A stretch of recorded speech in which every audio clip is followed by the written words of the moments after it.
भगवान कैसे दिखते हैं। एक समय की बात है, एक गांव में कहीं से एक बहुत बड़े विद्वान आए। विद्वान से मिलने गांव के सभी लोग एवं सभी धर्मों के गुरु आए। उनके समक्ष सभी धर्म गुरुओं ने अपने अपने धर्म के अनुसार ईश्वर के स्वरूप का बखान किया और बतलाया कि ईश्वर वैसा ही होता है जैसा उनके धर्म में कहा गया है, बाकी के धर्म गलत बतला रहे हैं। तभी अतिथि विद्वान ने सभी को एक साथ बुलाया और उनसे कहा कि मैं आपको एक कहानी सुनाता हूँ। उस कहानी को सुनकर आप समझ जाएंगे कि ईश्वर कैसा दिखाई देता है। उनके द्वारा सुनाई गई कहानी इस प्रकार है। एक गांव में बहुत सारे अंधे व्यक्ति रहते थे। उन्होंने कभी भी हाथी को नहीं देखा था। एक बार एक महावत गांव में अपने साथ एक हाथी लेकर आया। अब गांव में चारों तरफ हाथी के आने की चर्चा थी। अंधे व्यक्ति हाथी को देख नहीं सकते थे, किंतु वह उसे स्पर्श कर उसका अनुभव लेना चाहते थे। सबसे पहले सबसे बुजुर्ग अंधे व्यक्ति ने हाथी की पीठ में हाथ लगाया और उसे हाथी दीवार की तरह महसूस हुआ। इसके पश्चात दूसरा अंधा व्यक्ति हाथी के पास आया और उसने हाथी के कानों को छुआ। उसे हाथी सूपे के समान प्रतीत हुआ। अब तीसरे अंधे व्यक्ति की बारी आई। उसने हाथी के सिर को छुआ तो उसके हाथ में हाथी की सूंड आई जो उसे कोमल पेड़ के तने के समान प्रतीत हुई। जब चौथे व्यक्ति ने हाथी को छुआ तो उसके हाथ में हाथी के पैर आए जो उसे खंभे के समान महसूस हुए। पांचवें व्यक्ति के हाथ में हाथी की पूंछ आई जो उसे किसी मोटी रस्सी के समान प्रतीत हुई। हाथी को छूने के बाद सभी अंधे व्यक्ति अपनी जगह वापस आ गए और एक दूसरे से अपना अनुभव साझा करने लगे।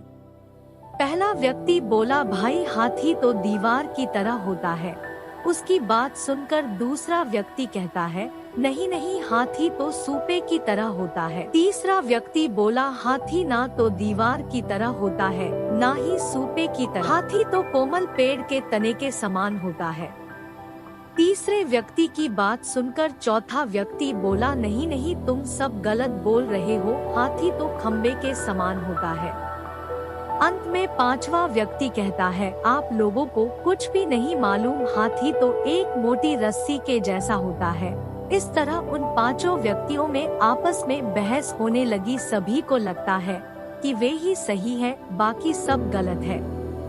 उन सब की बहस ने आपसी झगड़े का रूप ले लिया। तभी वहाँ से एक विद्वान व्यक्ति गुजर रहा था। उसने सभी अंधों से उनके झगड़े का कारण पूछा। सभी अंधों ने अपने अपने कारण बताए। तब बुद्धिमान व्यक्ति बोला, आप सभी अपनी अपनी जगह सही है, क्योंकि आपने हाथी को जितना स्पर्श करके महसूस किया, आप केवल उतना ही जानते हैं। हाथी तो इससे कई गुना बड़ा है। जिसने जो स्पर्श किया अपने अनुभव से, वह वही बतला रहा है और वह सत्य भी है। ठीक है, इसी तरह ईश्वर भी होता है। वह इतना विशाल होता है कि उसे समझ पाना किसी भी इंसान अथवा धर्म के बस की बात नहीं है। सभी धर्म ईश्वर के बारे में जो बतलाते हैं वह अपनी अपनी जगह सही है, किंतु पूर्ण नहीं है। ईश्वर को जिसने जितना समझा है वह उसके बारे में सिर्फ उतनी ही बातें बतला पाता है और सोचता है कि मैं अथवा मेरा धर्म ही सही है, बाकी सभी गलत है, जबकि वास्तव में सभी धर्म अपने स्थान पर सही है, लेकिन भगवान के नाम पर लड़ना गलत है। उम्मीद है कहानी आपको पसंद आई होगी। फिर मिलेंगे एक नई कहानी के साथ।